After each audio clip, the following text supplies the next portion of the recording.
ماشاءاللہ تھوڑے سے وقفے کی محنت پر جمع ہوئے. یقیناً جیسی آپ کی خدمت کرنی چاہیے ویسی تو ہو نہیں پائی. یہ ایک پہلا اور ایک چھوٹا سا جلسہ، اور یہ ایک ایسا تاریخی جلسہ کہ ہر جلسے میں کہیں پانی تقسیم ہوتا تھا تو کہیں شربت تقسیم ہوتا تھا، اور یہ آپ کے لائف کا پہلا جلسہ ہوگا کہ چھوٹے چھوٹے بچوں نے اگربتیاں تقسیم کیا. ارے بولو بھائی، یادگار بنے گا کہ نہیں؟ کل قیامت کے دن اللہ پاک آپ سب کو کھڑا کریں گے اور کہیں گے بڑھل گنج کے وہ مسلمان کہاں ہیں جن کو مچھروں نے کاٹا اور مچھروں نے استقبال کیا اور چھوٹے چھوٹے بچوں نے اگربتیوں کا گلدستہ پیش کیا. کس کا گلدستہ بھائی؟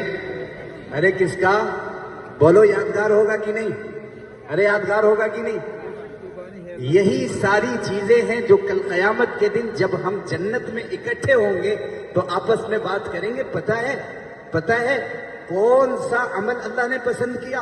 وہ جو مچھر نے کاٹا اور ہم نے صبر کیا اور ایک چھوٹے سے بچے نے اگربتی کا ایک گلدستہ پیش کیا اور اس پر ہم نے کہا الحمدللہ. اس پر اللہ نے ہمارے لیے ہدایت کا فیصلہ فرما دیا. تو دوسرا کہے گا ہمیں بھی ہدایت وہیں سے ملی. اللہ پاک تو بہانے تلاش کرتے ہیں نا. کیا تلاش کرتے ہیں؟ ارے کیا تلاش کرتے ہیں؟ بہانے تلاش کرتے ہیں، بہانے. اس لیے اللہ پاک کے نام پر جب بھی بلایا جائے اور جب بھی اعلان کیا جائے، آپ دنیا کے کسی بھی عمل میں مشغول ہو، خدا کی قسم اگر آپ نے قدم اٹھا لیا، خدا کی قسم اگر آپ نے قدم اٹھا لیا، یہ وہی دن ہوگا کہ اللہ پاک آپ کے ذریعے سے لاکھوں اور ہزاروں لوگوں کی ہدایت کا فیصلہ فرمائے. اس کا ایک جذبہ ہونا چاہیے. کیا ہونا چاہیے؟ ارے کیا ہونا چاہیے؟ جذبہ، ایک شوق اور ایک ذوق جو آپ نے آج دکھایا ہے.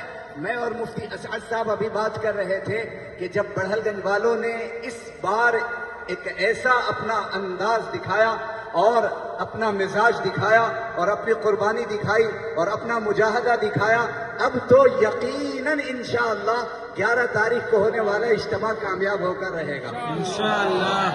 ابھی تو ماشاءاللہ ہمارے حضرت تشریف لائے، اب ہو سکتا ہے انشاءاللہ حضرت کے والد صاحب تشریف لائیں، بڑے بڑے اور علماء تشریف لائیں. علماء کی صرف زیارت کرنا عبادت ہے. بات سننا تو بہت دور کی بات، بات سننا تو بہت دور کی بات. ماشاءاللہ یہاں مدرسہ فیض العلوم کے اساتذہ بھی بیٹھے، حضرت امام صاحب بھی تشریف فرمائے اور دیگر علماء کرام بھی ہیں ماشاءاللہ. حضرت مولانا اطہر صاحب بھی تشریف فرمائے جو تقریباً 1 سال اللہ کے راستے میں جانے کا ارادہ کر رہے ہیں. ارے سب لوگ دعا کریں گے. آپ کے محلے سے اگر ایک عالم 1 سال میں چلا جائے اور 1 سال وہ پھرتا رہے اور پھر آ کر جب آپ کے پاس آئے اور آپ کے پاس آ کر جب محنت کرنا شروع کرے، کیا شہر، کیا دیہات اور کیا بنجر بستیاں جہاں مسجد نہیں، جہاں مصلی نہیں اور مسلمانوں کے دین اور ایمان کا پتہ نہیں، اور ایک عالم جب بنجر بستی میں جائے اور دیہات میں جائے اور وہاں کے مسلمانوں سے جا کر ملے اور کلمے کی کیفیت پوچھے، ایمان کی کیفیت پوچھے، تو وہ مسلمان آپ کو بتائیں گے کہ ہمیں نماز پڑھانے والا کوئی نہیں ہے، ہمیں دین سکھانے والا کوئی نہیں ہے. امت کو دین سکھائیں گے علماء. کون سکھائے گا بھائی؟ ارے کون سکھائے گا؟ علماء اس امت کے ذمہ دار ہیں.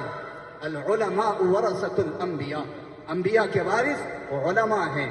تو ان علماء کا اللہ کے راستے میں